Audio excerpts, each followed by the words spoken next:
Okay, so my husband was wanting a new scale, and reason being is because he wanted to go ahead and actually weigh out some of his coins that he's got. Because certain coins, if they weigh a certain amount, well, then they could determine if it's real or not.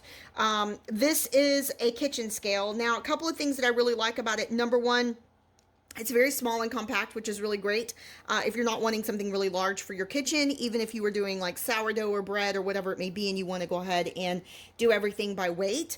Number two, it does come with an app for you to be able to go ahead and download and Bluetooth to it if you're needing to go ahead and monitor it for any reason. There is an actual timer on this, so if you're watching something to rise or to sit for a period of time, then you can actually go ahead and set a timer for it. And then I also love the fact that it has this nice little cover on the scale itself. So that way, if you have it in a drawer, if anything sits on top, it's actually not going to mess up the scale itself by putting weight on it all the time. It's very easy to use. It does require a couple of AAA batteries. And basically what you'll do is you'll go ahead and actually push your on and off button.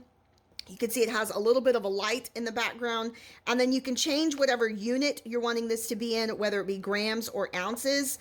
And then it also has a tare button, which basically if you were doing, let's say, sourdough, you could go ahead and put your container that you're going to be using your sourdough in, press the tare button, it'll zero it out, and then you can add your flour, your water, whatever it is that you're actually going ahead and mixing. So very small, very compact. I'm going to turn it off here.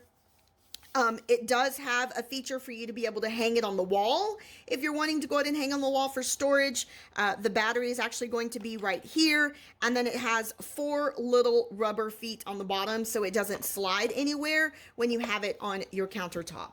Other than that, I think it's great, and he has definitely been able to use it so far with some of his coins that he has. So thanks for watching, guys. Y'all have a great day.